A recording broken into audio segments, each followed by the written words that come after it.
ديارهم وأوذوا في سبيلي وقاتلوا وقتلوا لأكفرن عنهم سيئاتهم وَلَأُدْخِلَنَّهُمْ جَنَّاتٍ تَجْرِي مِنْ تَحْتِهَا الْأَنْهَارُ ثَوَابًا مِنْ عِنْدِ اللَّهِ وَاللَّهُ عِنْدَهُ حُسْنُ الثَّوَابِ۔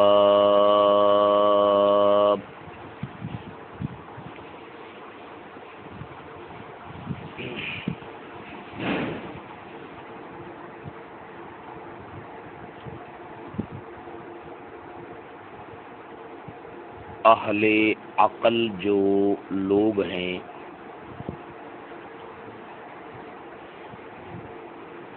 جس وقت قرآن مجید فرقان حمید کا نزول ہو رہا تھا ان کی خاص دعاؤں کے بعد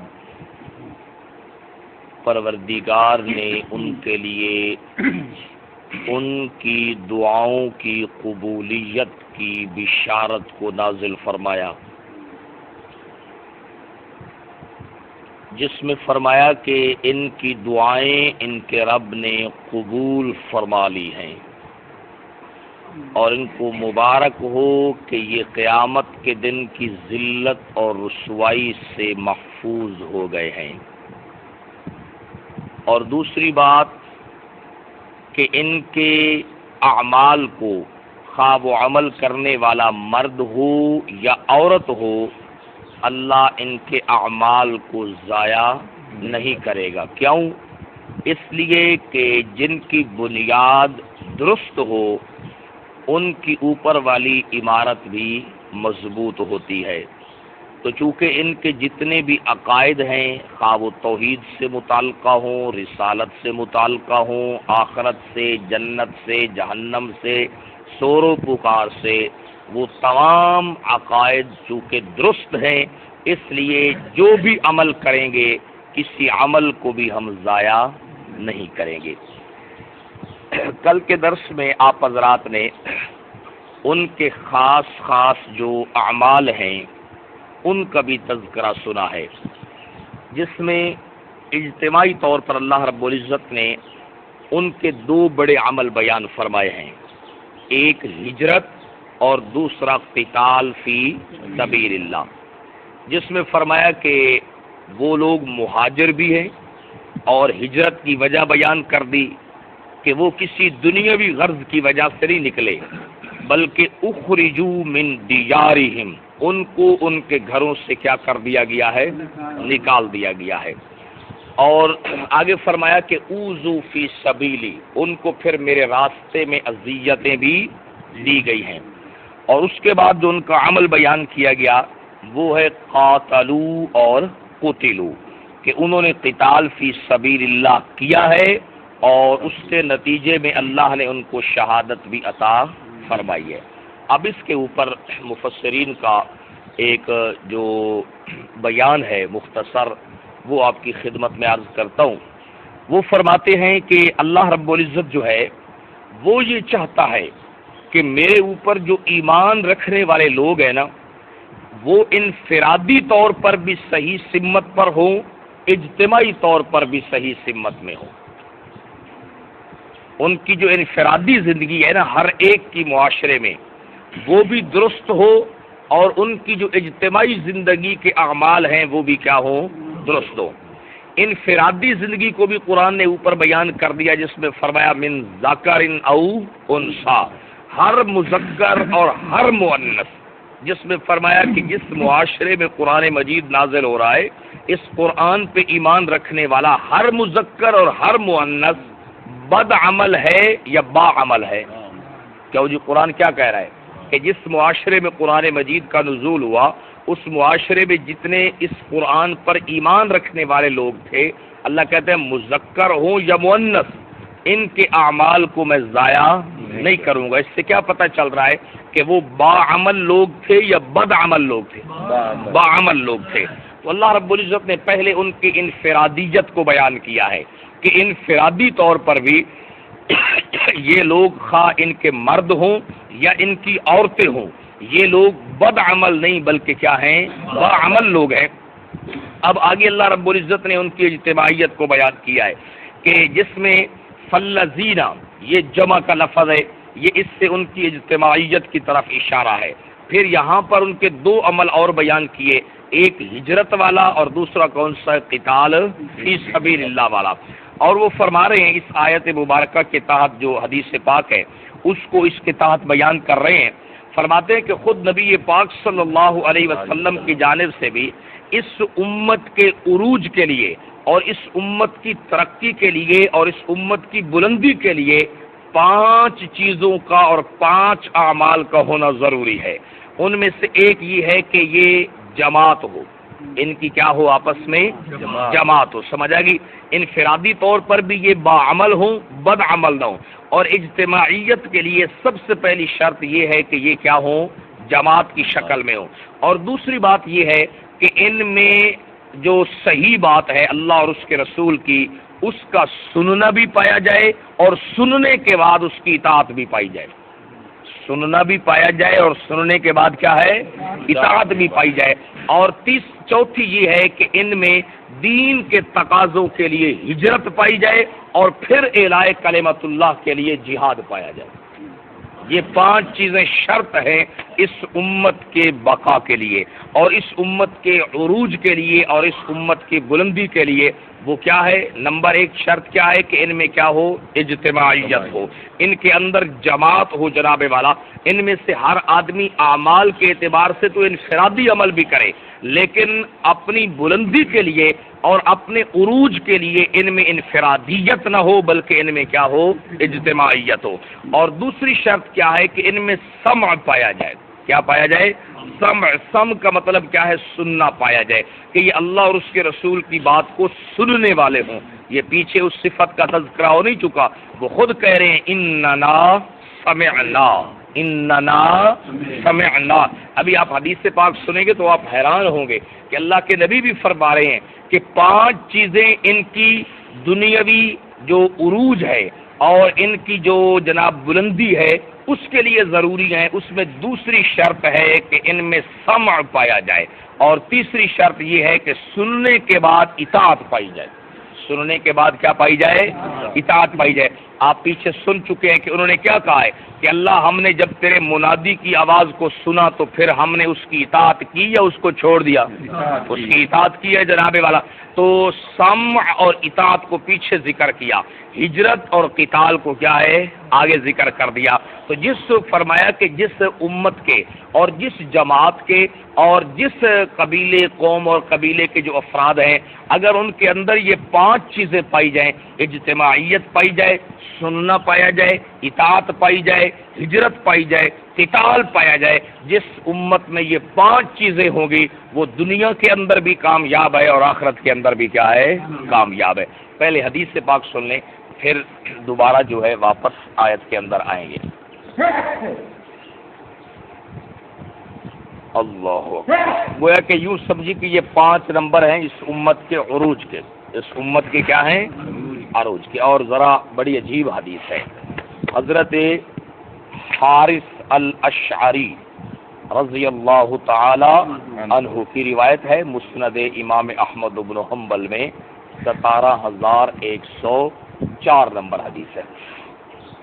اچھا جی، وہ فرماتے ہیں فقال رسول اللہ ماشاء اللہ۔ یہ علم حدیث کی جو کتابیں ہیں نا، اس کے یہی تو کمالات ہیں جناب والا، کہ نبی پاک صلی اللہ علیہ وسلم نے فرمایا لوگوں انا آمرکم بخمس، میں تمہیں حکم دیتا ہوں 5 چیزوں کا، میں تمہیں حکم دیتا ہوں 5 چیزوں کا۔ اللہ امرنی بہن، اللہ نے مجھے ان کے بیان کرنے کا حکم دیا ہے۔ میں تمہیں حکم دیتا ہوں کتنی چیزوں کا؟ 5 چیزوں کا۔ کیوں دیتا ہوں؟ کہ اللہ امرنی بہن، اللہ نے مجھے ان 5 کا کیا دیا ہے؟ حکم دیا ہے۔ اس میں پہلی چیز بالجماعت، بالجماعت، سمجھ آ گئی کہ تم نے آپس میں رہنا ہے کس صورت میں؟ جماعت کی شکل میں، سمجھ آئے گی جناب والا، یعنی تمہارے اندر اجتماعیت ہو جناب والا۔ نمبر 2 والسمع، والسمع کا معنی کیا ہے؟ سننا پایا جائے تمہارے اندر، سمجھ آئے گی، کیونکہ جو بنی اسرائیل تھی نا وہ اللہ کی نگاہوں میں گر گئی اور زوال پذیر ہو گئی، اس کی جو بری صفات تھی ان میں یہی بات تھی کہ ان کے اندر آپس میں اجتماعیت نہیں تھی اور وہ اللہ اور اس کے رسول کی بات کو سنتے نہیں تھے۔ نمبر 3 والطاعہ، اور سننے کے بعد تمہارے اندر کیا پائی جائے؟ اطاعت پائی جائے، سمجھ آئے گی۔ اور بنی اسرائیل جو ہے وہ تو خود کہتے تھے ہم نے سننا بھی نہیں ہے اور ہم نے اطاعت بھی کرنی نہیں ہے۔ نمبر 4 والہجرت، اور تمہارے اندر کیا پائی جائے؟ ہجرت پائی جائے۔ ہجرت کی انتہا کیا ہے؟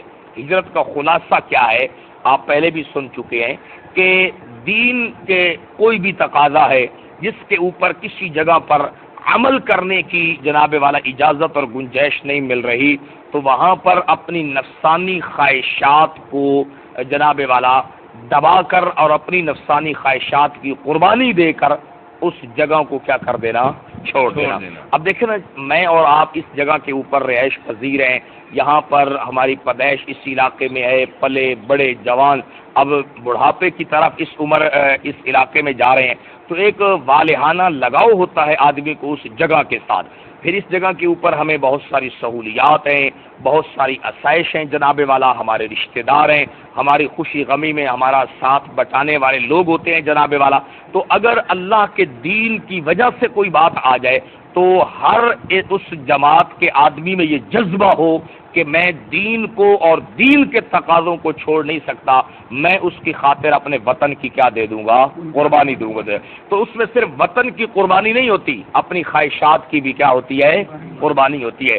یہ جو ہے نا سورۃ العنکبوت، اس کے اندر 4 چیزوں کا بیان ہے جو ہجرت کے راستے میں اس وقت موانع تھے، جن میں سے ایک معنی صحابہ کرام کو یہ بھی نظر آ رہا تھا کہ یہاں پر ہم اپنے رشتہ داروں میں رہتے ہیں، اپنے چاہنے والے اور اپنے لوگوں میں رہتے ہیں، جب ہم وہاں پر چلے جائیں گے تو رشتہ داروں کے ساتھ ملاقاتیں کیا ہو جائے گی؟ ختم ہو جائیں گی۔ تو اللہ نے وہاں پر فرمایا کل نفس ذائقۃ میرے پاس ایک طریقہ ہے تمہاری ملاقات کا، اور وہ کیا ہے؟ موت والا ہے، سمجھ آئے گی۔ تم میں سے ہر ایک جان نے موت کا مزہ چکھنا ہے، اور ثم الینا ترجعون، پھر تم سب نے ہماری طرف لوٹ کر آ جانا ہے، وہاں پر میں ملاقاتیں بھی کرا دوں گا، سمجھ آئے گی جناب۔ اب یہ بات کرنی آسان ہے، عمل کر کے دکھانی بڑی مشکل ہے۔ ہاں سمجھ آئے گی جناب والا۔ دنیا کی خاطر تو ہم بڑی ہجرتیں کر جاتے ہیں، اپنا علاقہ چھوڑ جاتے ہیں، تحصیل، ضلع، وطن، ہر چیز چھوڑ سکتے ہیں، مگر دین کے تقاضے کے لیے اپنے وطن کو چھوڑنا، اپنی خواہشات کو چھوڑنا، اپنے علاقے کی سہولیات کو چھوڑنا، اپنے تعلق داری کو چھوڑنا، یہ کام کیا ہے کس جماعت نے؟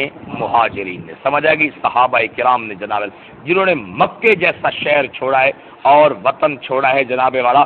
اور جناب والا جس سے نکلتے ہوئے صحابہ کرام کو تو آپ ایک طرف رکھ دینا، نبی رحمت صلی اللہ علیہ وسلم جن کے سینے کو اللہ نے کشادہ کر دیا تھا، وہ بھی نکلتے ہوئے بیت اللہ کو دیکھ بھی رہے تھے اور رو بھی رہے تھے، سمجھ آئے گی جناب والا۔ تو یہ ایک قدرتی چیز ہوتی ہے جناب والا۔ تو بہرحال فرمایا کہ ہر بندے کے اندر، اس جماعت کے ہر فرد کے اندر یہ جذبہ پایا جائے کہ میں دین کے تقاضوں کی خاطر اپنے وطن کی قربانی کیا ہے؟ دے سکتا ہوں۔ نمبر 5 والجہاد فی سبیل اللہ، اور اللہ کے راستے میں صرف اس لیے میں نے ہجرت نہیں کرنی کہ وطن چھوڑ دیا ہے، اعلاء کلمت اللہ کے لیے، اقامت دین کے لیے وہ اپنی جان کا نذرانہ بھی کیا ہے؟ پیش کر سکتا ہوں۔ فرمایا یہ 5 چیزوں کا میں تمہیں حکم دے رہا ہوں، اس لیے حکم دے رہا ہوں کہ اللہ نے بھی مجھے ان 5 چیزوں کا کیا دیا ہے؟ حکم دیا ہے۔ اور اس رکوع میں آپ کیا سن چکے ہیں؟ صحابہ کرام میں یہ 5 چیزیں موجود تھی یا نہیں تھی؟ الحمدللہ، ان میں جماعت بھی تھی، ان میں سننا بھی تھا، ان میں تابعداری بھی تھی، ان میں ہجرت بھی تھا، ان میں کیا تھی؟ قتال فی سبیل اللہ بھی تھا۔ تو یہ 5 چیزیں۔ اب آگے سنیے ذرا، اللہ کے نبی نے فرمایا فَإِنَّهُ مَنْ خَرَجَ مِنَ الْجَمَاعَةِ، بے شک وہ آدمی جو نکل گیا جماعت سے، قید شبرن، ایک بالشت کے برابر بھی، فقد خلع ربقۃ الاسلام، گویا کہ اس نے اپنے گلے سے اسلام کے کلا کو اتار دیا ہے. سمجھ آئے گی جناب؟ جماعت جو ہے اور اجتماعیت جو ہے یہ اتنی لازمی ہے کہ حضور نے فرمایا دوسرے مبارک موقعوں کے اوپر کہ ید اللہ علی الجماع، اللہ کی مدد اور نصرت کس کے ساتھ ہے؟ جماعت کے ساتھ ہے. سمجھ آئے گی جناب والا؟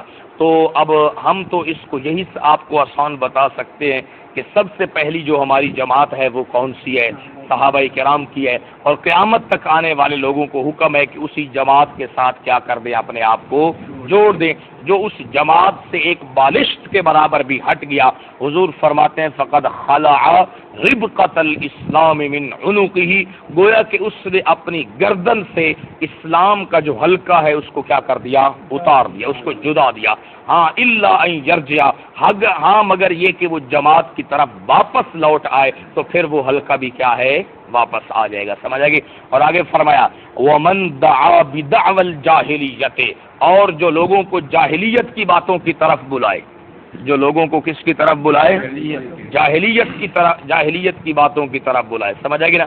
خاص طور پر اللہ کے نبی نے اس کے لیے فرمایا، یہ جو اب محرم الحرام کا مہینہ گزر رہا ہے اس کے حوالے سے بھی کہ آپ نے فرمایا لیس منا من ضرب الخدود وشق الجیوب ودعا بدعوى الجاہلیت فلیس منا، فرمایا کہ من ضرب الخدود، جس پر غم ہے، مصیبت ہے، اور وہ اپنے چہروں کے اوپر کیا کرے؟ چماٹے مارے. وہ شق الجیوب، اپنے گریبانوں کو پھاڑ دے. ودعا بدعوى الجاہلیت، اور جاہلیت والی پکار کرے. کیا کرے؟ جاہلیت والی پکار کرے. سمجھ آئے گی؟ وہ آپ جانتے ہوئے حالی ہوئے تھے دھاڑے ہوئے. سمجھ آئے گی جناب والا؟ وہ جس طرح ہمارے عورتیں کہتے ہیں ستی دا بابا تے پھتی دا بابا. سمجھ آئے گی جناب والا؟ سارا دن پیا راندا ہائی، کوئی پانی نہیں پیوا والا بابا. سمجھ آئے گی جناب؟ اس قسم کی جو باتیں ہوتی ہیں نا، ودعا بدعوى الجاہلیہ، یہ جو جاہلیت والی باتیں ہیں، جاہلیت کی طرف بلانا ہے، حضور نے فرمایا فلیس منا، اس کا میرے ساتھ کوئی تعلق نہیں ہے. سمجھ آئے گی؟ اللہ اکبر. آپ دیکھیں کہ حضرت یہ جو لوگ جو کچھ تماشا کرتے ہیں نا، میں اس کو تماشا کہتا ہوں کہ ناراض نہیں ہونا، کالے کپڑے پا رہے ہیں جناب، وہ چونکہ اندر سے پہلے کالے ہوتے ہیں نا، سنی بھی اپنے آپ کو کہتے سنی ہے، اندر سے کالے ہوتے ہیں نا، تو محرم آتا ہے تو اوپر سے بھی کیا ہو جاتے ہیں؟ کالے ہو جاتے ہیں. پھر پانی لگاتے ہیں جناب، سبیر ہے جی یہ 2-3 دن کے لیے. ایمانداری سے بتا دیجئے کہ اہل بیت نبوت کے اوپر غموں کا سلسلہ 10 محرم سے پہلے شروع ہوا یا 10 محرم کے بعد شروع ہوا؟ ہمارے ہاں سب کچھ کیا ہوتا ہے؟ اچھا یہ بتائیں کہ دوسرے لوگوں کو آپ چھوڑ دیں، چین والے لوگوں کو چھوڑ دیں جو اپنے آپ کو سنی کہتے ہیں، کیا حضرت عثمان رضی اللہ تعالیٰ عنہ کی شہادت مظلومانہ ہے یا نہیں ہے؟ اس موقع کے اوپر کوئی کالے کپڑے پہنتا ہے؟ اس موقع کے اوپر کوئی سبیلیں لگائی جاتی ہیں؟ کوئی کام کسی قسم کا، کوئی نیاز اس موقع کے اوپر، کوئی صدقہ خیرات جناب والا؟ کیا حضرت فاروق اعظم کی شہادت سے اسلام کا نقصان کوئی نہیں ہوا؟ آپ پیچھے سن چکے اللہ کے نبی نے کیا فرمایا تھا. وہ حضرت حذیفہ اور ان کے درمیان جو بات ہو رہی تھی، فرمایا کہ ایک دروازہ ہے، جب وہ توڑ دیا جائے گا تو پھر فتنے اس کے اندر کیا ہیں؟ داخل ہو جائیں گے. وہ دروازہ کون تھے؟ حضرت عمر رضی اللہ تعالیٰ عنہ تھے. حضرت ابو بکر صدیق کے جانے سے اسلام کے جو ایک معیار چل رہا تھا اس میں کمی آئی یا نہیں آئی؟ حضرت علی کی شہادت رمضان المبارک کے اندر اس موقع کے اوپر لوگ کوئی کالے کپڑے پہنتے ہیں، کوئی سوگ کرتے ہیں اور اس قسم کا، بس یہ ایک جناب والا باتیں ہیں. ویسے جناب نہ اب گرمی ختم ہوئی ہے، نہ اہل بیت کا غم ختم ہوا ہے، لیکن ہمارے ہاں وہ سبیلیں بھی ختم، وہ نیازیں بھی ختم، وہ ہر چیز کیا ہو چکی ہے؟ ختم ہو چکی. اب ان کے پاس جاؤ نا 5-7 آدمی کے یار بڑی پیاس لگی ہے، آج ہمیں دودھ سوڈا پلا، اور چل اب تم آ گئے ہو، ہمارا مذاق ہو. یہ اس قسم کی جو باتیں نا، یہ ساری جاہلیت والی باتیں ہیں. ان چیزوں کی کوئی ضرورت نہیں ہے. یہ صرف نظریاتی طور پہ جو مسلمان کمزور ہوتے ہیں نا اپنے عقیدے کے اندر، وہ لوگوں کے احوال سے پھر متاثر ہو جاتے ہیں. سمجھ آ گئی؟ تو ان چیزوں کا بھائی ذرا خیال رکھیں. اگر تو یہ چیزیں غم کی علامت ہیں تو پھر غم تو باقی شہداء کا بھی ہونا چاہیے یا نہیں ہونا چاہیے؟ یہ اس چیز کا نام غم نہیں ہے. سمجھ آ گئی جناب والا؟ یہ صرف لوگوں کو دکھلاوے کے لیے ہے. ومن دعا بدعوى الجاہلیت، اور وہ آدمی جو بلائے گا لوگوں کو جاہلیت کی باتوں کی طرف، فہو من جزاء جہنم، تو پھر اس کا ٹھکانہ کیا ہوگا؟ جہنم ہوگا. اب جب حضور نے یہ بات فرمائی نا کہ وہ آدمی جس نے جماعت سے اپنے آپ کو جدا کر لیا، اسلام کا حلقہ اس نے اتار دیا اور جاہلیت کی طرف بلایا تو وہ جہنمی ہے۔ قالوا کہنے لگے یا رسول اللہ، اے اللہ کے رسول، وَإِن صَامَ اگرچہ وہ روزے رکھے، وَإِن صَلَّى اگرچہ وہ نماز پڑھے پھر بھی اسلام سے اس کا کوئی تعلق نہیں۔ فرمایا ہاں وَإِن صَامَ وَإِن صَلَّى اگرچہ وہ روزے بھی رکھے اور اگرچہ وہ کیا کرے، نماز بھی پڑھے، وَزَعَمَ اور دعویٰ بھی کرے انہو مسلم کہ وہ مسلمان ہے، مگر وہ اللہ کی نظر میں اسلام سے اس کا کوئی تعلق سمجھے گی جناب والا۔ اور آخر میں حضور نے فرمایا فَدْعُوا الْمُسْلِمِينَ بِأَسْمَائِهِمْ مسلمانوں کو ان ناموں سے بلاؤ بِمَا سَمَّاهُمُ اللَّهُ جو نام ان کے کس نے رکھے ہیں، اللہ نے رکھے ہیں، اور وہ 3 نام رکھے ہیں، المسلمین، المؤمنین، عباد اللہ، المسلمین، المؤمنین، اور آخری نام کیا ہے، عباد اللہ۔ سمجھے؟ اب آپ خود بتائیے کہ سننا جو ہے اللہ اور اس کے رسول کی بات کو سننا جو ہے، مل کر سننا، اجتماعیت کے ساتھ سننا، یہ بھی احکامات میں سے ایک حکم ہے یا نہیں ہے جی؟ ہاں بھائی، اس کا خیال ہے۔ اس لیے آپ کی خدمت میں درخواست کرتا ہوں کہ حضرات صحابہ کرام کی صفات میں سے یہ خاص صفت تھی۔ اب آپ دیکھ لیں سورت بقرہ تھی، اس کے آخری رکوع میں بھی تھا سمعنا واطعنا، یہاں پر بھی اختتام پر آ گیا سمعنا واطعنا، اللہ ہم نے سنا بھی صحیح، سن کر اس کی بات کو قبول بھی کر لیا۔ اور دوسری 2 صفات کا اگلی آیت میں تذکرہ ہے، کون سی؟ ہجرت اور قتال فی سبیل اللہ۔ سمجھ آ گئی جناب والا؟ تو اصل ہجرت یہ ہے جناب والا۔ اور وہ جو فضائل ہیں نا سارے ہجرت والے وہ ان لوگوں کے لیے، یا آج کے دور میں جو بندہ اس طرح کی ہجرت کرے گا اس کے لیے وہ کیا ہے بھائی؟ فضائل ہیں۔ وہ فضائل ادھر خاص ہیں، آگے چل سکتے، ہاں سمجھاتا رہتا ہوں نا آپ کو، کیونکہ جو چیز جس کے لیے خاص ہوتی ہے نا اس سے آگے جائے گی تو وہ غلب ہو جائے گا، سمجھ آئے گی۔ جس طرح آپ کو بتاتا رہتا ہوں کہ نصرت انصار وہ خاص ہے کن کے ساتھ؟ وہ مدینے والے لوگوں کے ساتھ، سمجھ آئے گی جناب والا۔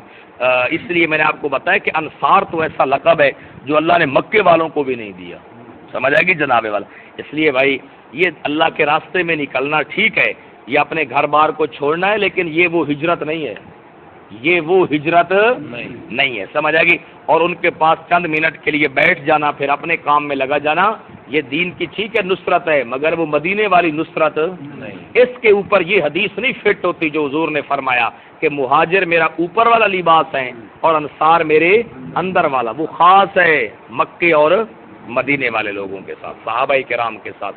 اس کے اوپر یہ بات فٹ نہیں ہوتی، یہ دھیان رکھنا ہے بھائی جناب والا، ان چیزوں کا بہت خیال رکھا کریں، جو باتیں جن چیزوں کے ساتھ ہیں انہی کے ساتھ ان کو رکھیں۔ یہ آپ کو سنا دیا، کل اس رکوع پورے کے بارے میں 2-3 باتیں اور انشاءاللہ آپ کی خدمت میں عرض کرنی ہے۔ اب سورت کا آغاز اور اختتام وہ آپ کو سمجھانا ہے، ترجمہ دوبارہ سنیے۔ فاستجاب لهم ربهم، پس قبول کر لیا ان کے لیے ان کے رب نے، یعنی جو کچھ انہوں نے مانگا اللہ نے سارا کیا کر لیا ہے، قبول کر لیا ہے۔